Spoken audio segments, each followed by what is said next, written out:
की भीड़ में क्यों खो रहा मिलेगा कुछ भी न फल जो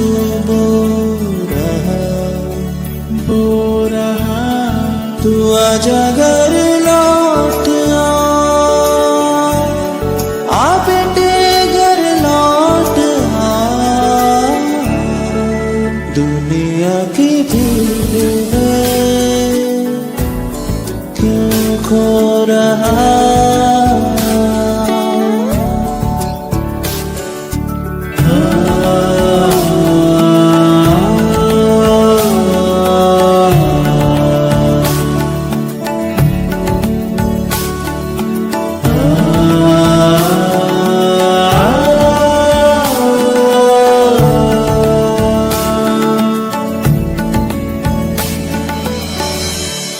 मैं ढूंढूं उस भेड़ को जो खो गई गुनाहों की जेल में बंद हो गई। मैं ढूंढूं उस भेड़ को जो खो गई की जेल में बंद हो गई। तू आजा घर लौट आ बेटे घर लौट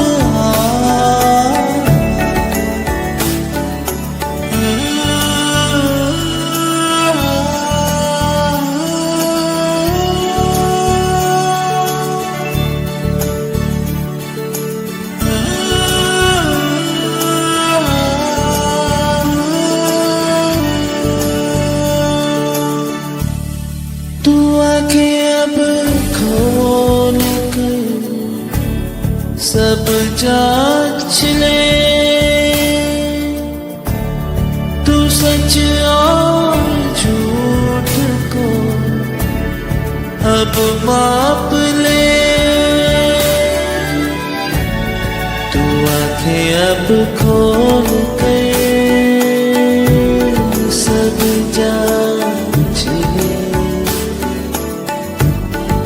सच और झूठ को अब माप ले। तू आजा घर लौट आ बेटे घर लौट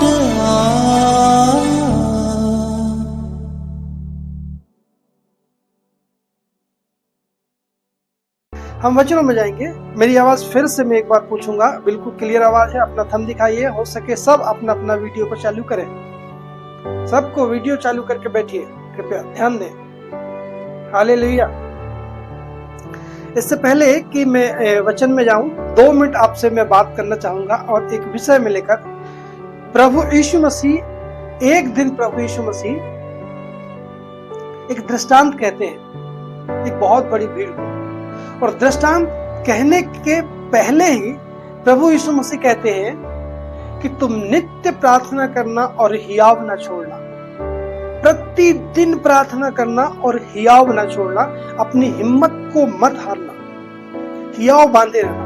प्रभु यीशु मसीह इस तरह से अपने एक बहुत बड़ी भीड़ को कहते हैं रोज प्रार्थना करना और हियाव को न छोड़ना। और प्रभु यीशु मसीह कहते हैं किसी नगर में एक न्यायी रहता था जो न परमेश्वर से डरता था और न मनुष्यों की परवाह करता था। एक नगर में एक व्यक्ति रहता था, एक न्याय करने वाला रहता था, एक न्यायाधीश रहता था, और वो किसी भी मनुष्य से नहीं डरता था, और बाइबल बताती है वो परमेश्वर से भी नहीं डरता था। और उसी नगर में एक विधवा भी रहती थी जो उसके पास आकर कहती थी मेरा न्याय चुकाकर मुझे मुद्दई से बचा। तू मेरा न्याय चुका और मुझे मुद्दई से बचा।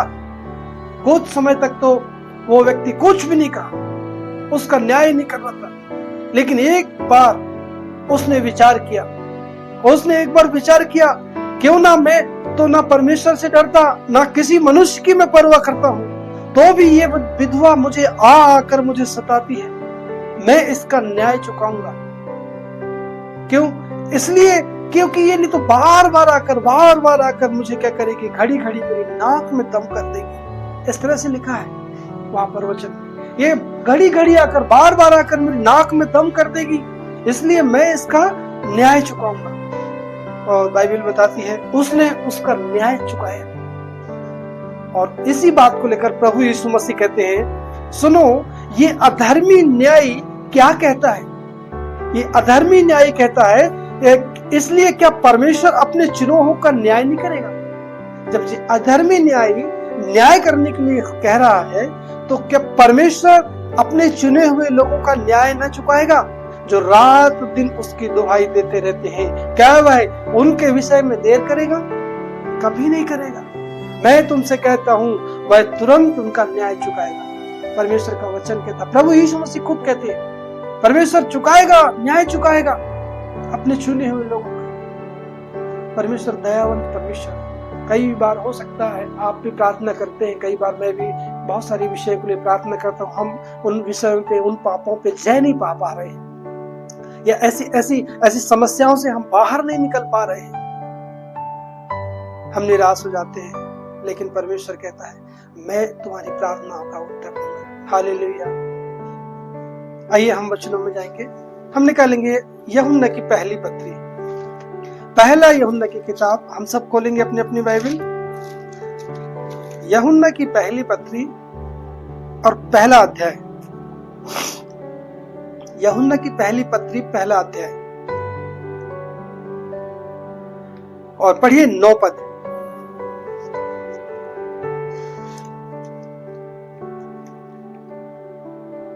कोई भी पढ़िए 9 पद।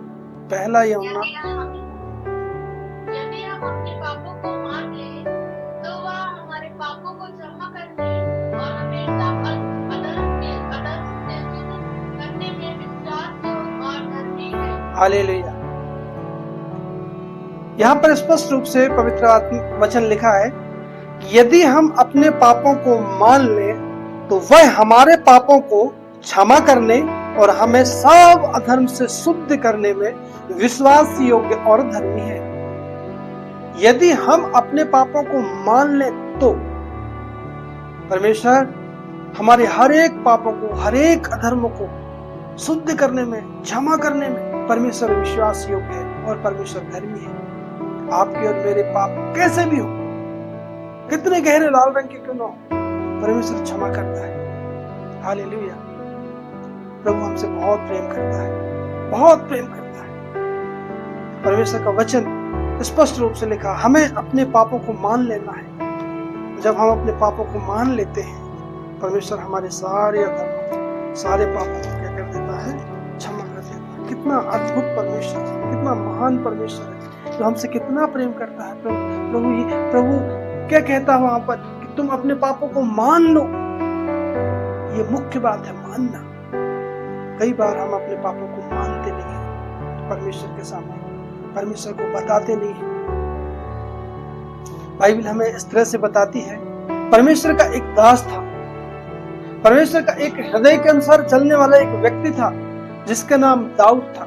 आप सब जानते हैं इस कहानी को। यह परमेश्वर के हृदय, परमेश्वर के मन के अनुसार चलने वाला व्यक्ति था। और एक दिन क्या हुआ, जब ये अपने राज में, अपने घर पे, अपने ही भवन की छत पर जब टहल रहा था राजा दाऊद, और जब छत पर टहल रहा था, टहलते उसकी नजर एक ऐसी जगह पर पड़ी जहां पर एक स्त्री पानी नहा रही थी। बाइबल बताती है वो स्त्री नहा रही थी और दाऊद अपने ही छत से उस स्त्री को नहाते हुए देख लेता है। और वचन कहता है वो बहुत सुंदर स्त्री थी, बहुत सुंदर स्त्री थी, अति सुंदर लिखा वचन, अति सुंदर स्त्री थी।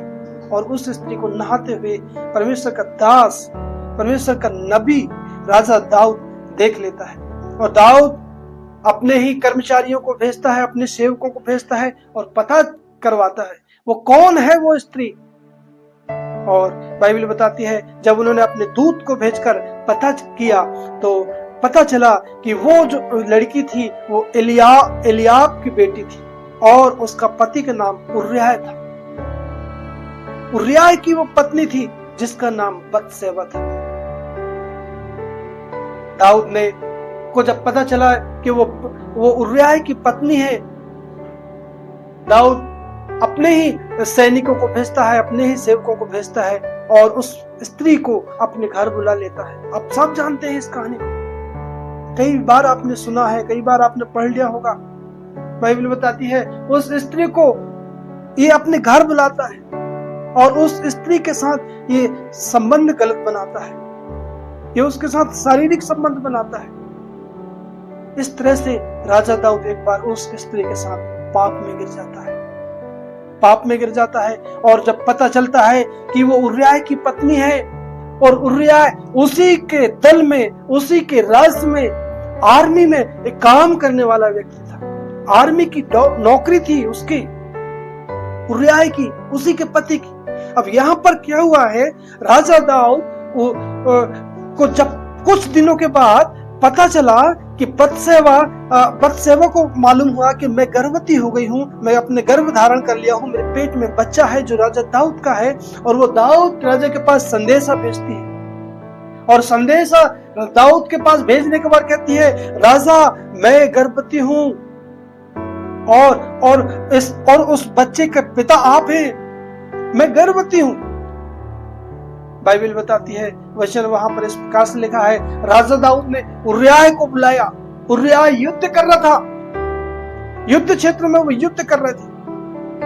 किसी एक व्यक्ति को बुलाकर वो संदेश को भेजकर वहां का जो एक हेड होता है, उस हेड के पास उसने संदेश देकर और उसको उर्रिया को ये अपने पास बुला लिया।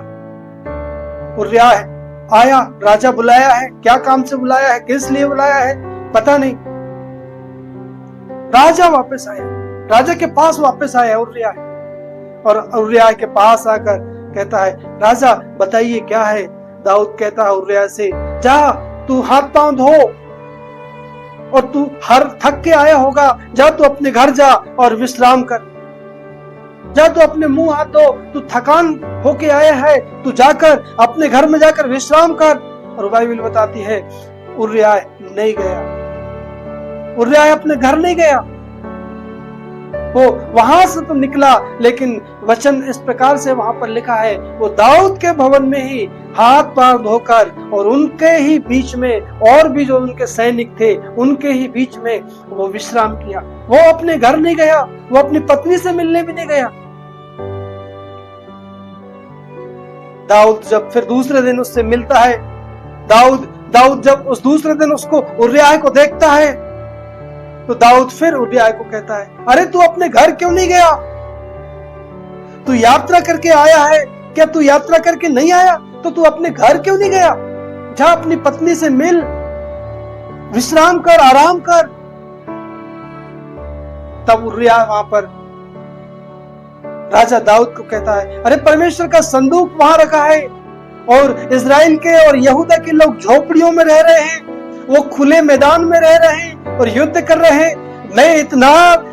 मैं ऐसा नहीं हूं कि मैं अपनी पत्नी के साथ जाकर सोऊं। स्पष्ट रूप से वचन वहां पर लिखा है, मैं ऐसा नहीं हूं, मैं इतना स्वाभिमान नहीं हूं, मैं इतना खुदगर्ज नहीं हूं कि मेरे लोग, मेरे देश के लोग युद्ध लड़ रहे हैं और परमेश्वर का संदूक भी बाहर है और मेरे भाई बंधु जो युद्ध कर रहे हैं वो भी खुले में, टेंट में, तंबू में बाहर सो रहे हैं, युद्ध चल रहा है। और क्या मैं ऐसा नहीं हूं कि मैं अपनी पत्नी के घर जाऊं, अपने घर जाऊं और अपने पत्नी के साथ सोऊं? नहीं राजा, मैं ऐसा नहीं करूंगा, मैं ऐसा नहीं करूंगा। और वचन बताता है उर्रिया अपने घर नहीं गया। सोचिए, आप और मैं हो कहीं दूर से आए, क्या आप और मैं घर नहीं जाएंगे? जाते। लेकिन देखिए उर्रिया नहीं गया, उर्रिया नहीं गया। राजा कहता ठीक है रुक, दाऊद राजा कहता ठीक है तू रुक। और दाऊद राजा ने फिर अच्छा अच्छा सा इसको भेंट दिया और एक अच्छी पार्टी रखी इसके लिए, और बहुत अच्छा खाना भोजन बहुत सारी चीज रखी और उसको खिलाया। और वचन वहां पर इस पर लिखा है कि इसको शराब भी पिलाई गई, ये इसको मतवाला भी किया गया उर्रिया को, और कहा तू अब शायद ये जाएगा, नशे में है अब चला जाएगा। लेकिन वचन कहता है उर्रिया फिर भी नहीं गया, राजा की देवड़ी पर ही सो गया। राजा के घर पे ही उनके जो सैनिक सो रहे थे, जो चारपाई में, उसी चारपाई में अपने सेवकों के संग सो गया, परंतु वो अपने घर नहीं गया। और सुबह सुबह जब दाऊद को पता चला कि ये अपने पत्नी से मिलने के लिए नहीं गया, ये अपने घर नहीं गया, अब दाऊद क्या किया है यहाँ पर देखिए। दाऊद ने अपने सैनिक को, जो सैनिकों का जो मुखिया होता है योआब को एक चिट्ठी लिखता है और चिट्ठी लिखकर भेजता है, ठीक है तू युद्ध करने के लिए जा। उर्रिया को कहता है ठीक है तू वापस रण क्षेत्र में जा, युद्ध करने के लिए जा। और दाऊद क्या किया है यहाँ पर, दाऊद योआब को, उसका सेनापति को एक चिट्ठी लिखता है और उस चिट्ठी में लिखता है इसको ऐसी जगह युद्ध पर रखना कि जहां बहुत घनघोर या घमासान युद्ध हो रहा है, ताकि ये मर जाए। और बाइबल बताती है उसी तरह जिस तरह से दाऊद ने चिट्ठी लिखी थी, उसी तरह उसका जो योआब था, जो वहां का सेना का नायक था, उर्रिया को वही जगह पे लगा दिया। और वचन बताता है कुछ समय के बाद उर्रिया युद्ध में मारा गया। दाऊद के पास संदेशा भेजा गया, ओ राजा जो काम तूने हमें करने के लिए कहा था, उर्रिया मारा गया है, उर्रिया शहीद हो गया है। दाऊद ने यह बात को सुना, दाऊद को खबर मिल गई उर्रिया मर गया। उसकी पत्नी को खबर मिल गई, बतसेबा को, कि मेरा पति युद्ध में शहीद हो गया, युद्ध में मारा गया। वो रोने लगी, वो अपने पति के लिए रोने लगी। उसकी पत्नी वो छाती पीटने लगी, विलाप करने लगी, जितने दिन विलाप के थे वो विलाप करने लगी और रोने लगी। जैसे ही उसके विलाप के दिन खत्म होते हैं, राजा दाऊद ने उस बतसेबा को, उर्रिया की पत्नी को अपने घर लेकर आ गया और उसे अपनी पत्नी बना। ये व्यक्ति के जीवन को देखेंगे अगर आज हम पवित्र शास्त्र वचन में, राजा दाऊद के जीवन में, राजा दाऊद ने क्या किया। एक तो वो उसके साथ व्यभिचार किया, और व्यभिचार करने के बाद एक ये पाप हुआ है, और इसके बाद जो दूसरा पाप किया है, एक पाप को छुपाने के लिए फिर दूसरा पाप। और उर्रिया का कत्ल, उर्रिया को मरवा दिया। उर्रिया को मरवाने के बाद भी यह व्यक्ति परमेश्वर के पास नहीं आया, परमेश्वर को बताया नहीं, परमेश्वर मैं पाप कर चुका हूं, मेरे से पाप हो गया प्रभु, मैं क्या करूं, मैंने पाप कर लिया है परमेश्वर। ये इसने राजा दाऊद ने परमेश्वर को नहीं बताया, बिल्कुल नहीं बताया। और यही बात परमेश्वर को बुरी लगी, बहुत बुरी लगी। कोई बात नहीं, तूने पाप किया है, पाप हो गया था, ठीक है, पर तू मुझे बता तो सही। आप और मैं कई बार हम पाप में गिर जाते हैं, ये स्वभाव है, ये आदम का स्वभाव है, ये हमारे शरीर का डीएनए है। लेकिन आप और मैं प्रभु को नहीं बताए, ये बड़ा पाप है। आप सुने हैं मैंने क्या कहा है, मैं फिर से एक बार कहूंगा, आप और मैं पाप में गिर जाते हैं, पाप कर लेते हैं, ये हमारा स्वभाव है। लेकिन आप और मैं अगर हम प्रभु को नहीं बताते, ये और बड़ा पाप है। कम से कम प्रभु को बताना चाहिए था। और बाइबल बताती है परमेश्वर ने अपने एक दास को भेजा, अपने एक नबी को भेजा दाऊद के पास। एक नबी को भेजा दूसरे नबी को सुधारने के लिए। और नातान वहां पर जब एक बार उसके घर पहुंचा और राजा दाऊद से मिला, ओहो वहां पर नातान जो बात करता है, ओ राजा के पास आकर पूछने लगा, राजा को आकर बताने लगा, राजा दाऊद मुझे एक बात कहना है, एक चीज का तू न्याय कर। और नातान नबी कहता है एक नगर में दो मनुष्य रहते थे, एक नगर में दो मनुष्य रहते थे, एक मनुष्य धनी था और एक मनुष्य निर्धन था। एक नगर में दो मनुष्य रहते थे, एक धनी मनुष्य था और एक निर्धन मनुष्य था। और धनी मनुष्य के पास बहुत सारी गाय थी, बैल थी, भेड़ थी, बकरियां थी, बहुत था।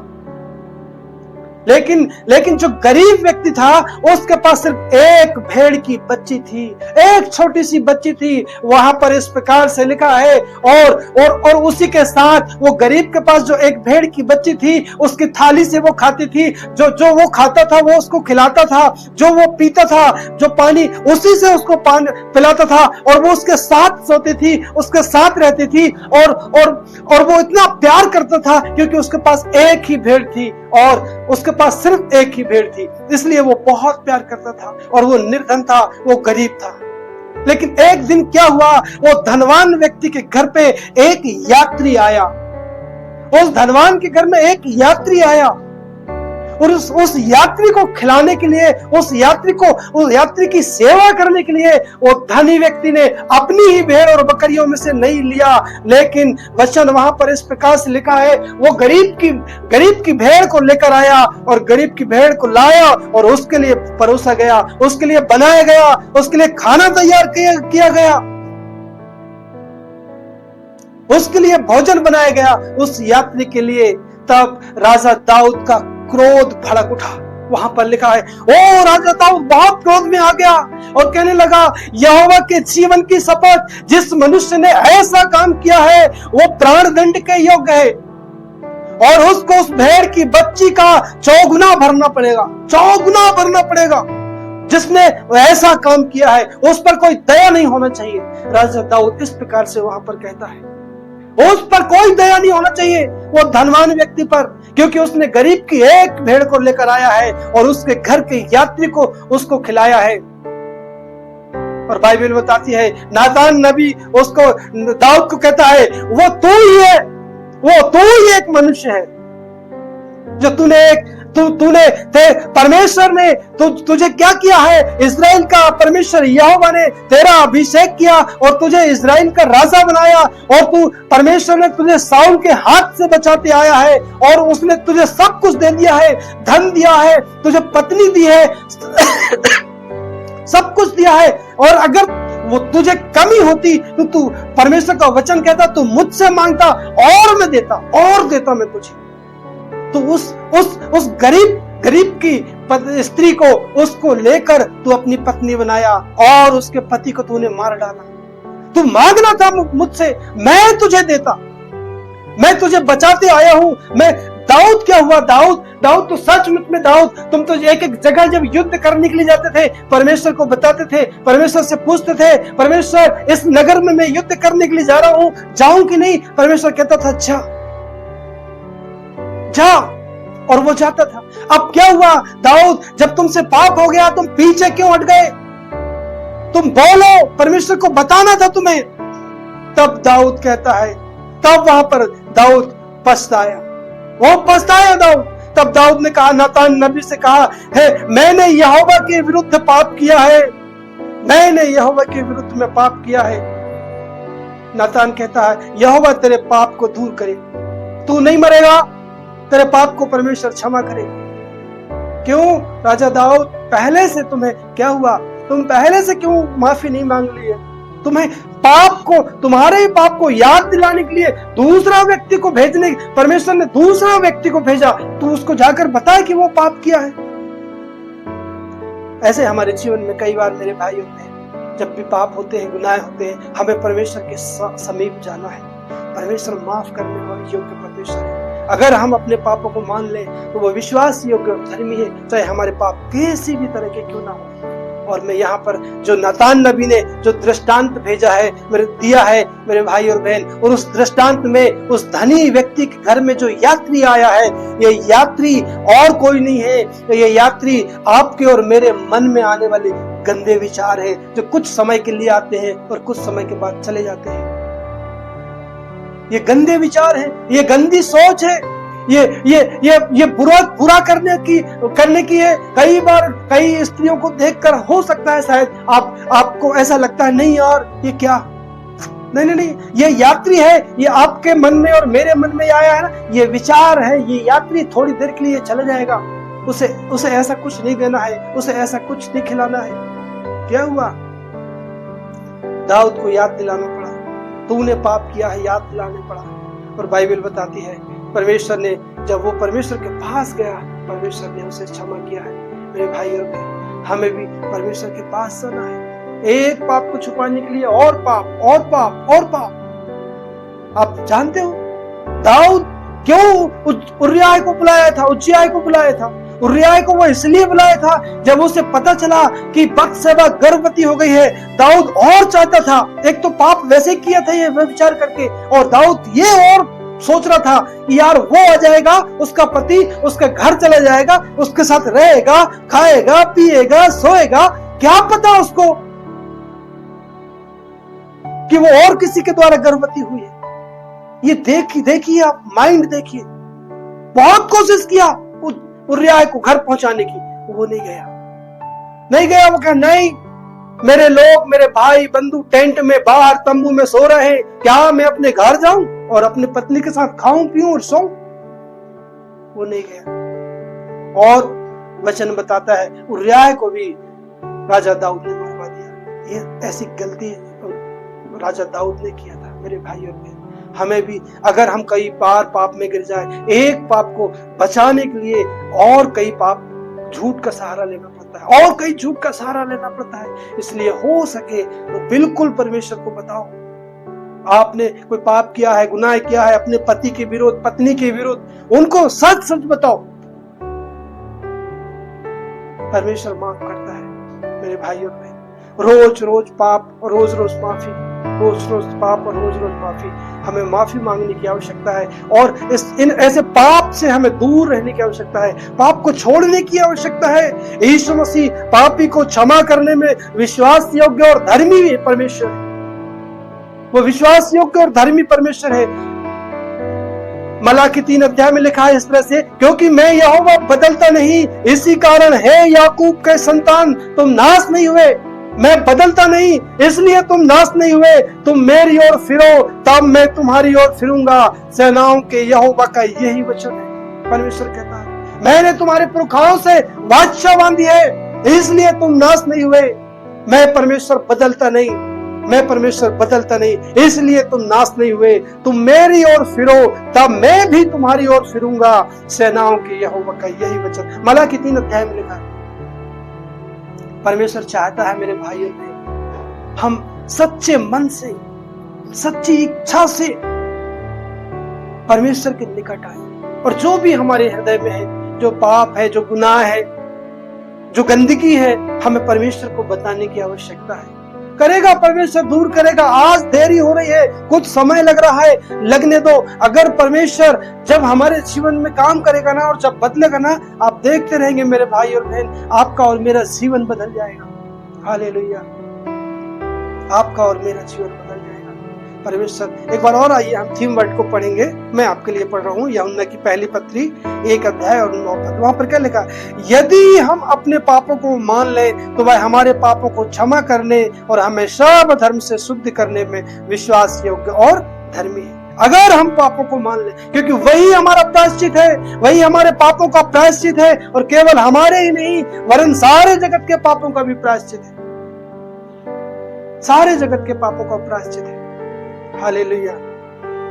इसलिए मेरे भाई और बहन, हमें कोशिश करना है, जब भी हमसे कोई पाप होता है, गुनाह होता है, हमें परमेश्वर से दूर नहीं जाना, हमें घुटनों पे आना, हमें उपवास करना और परमेश्वर से प्रार्थना करना। परमेश्वर हमारे सारे धर्म को, सारे पापों को क्षमा करने में विश्वास योग्य परमेश्वर है। परमेश्वर इन वचनों के द्वारा आप सबको आशीष दे। आप सबको जय मसीह की।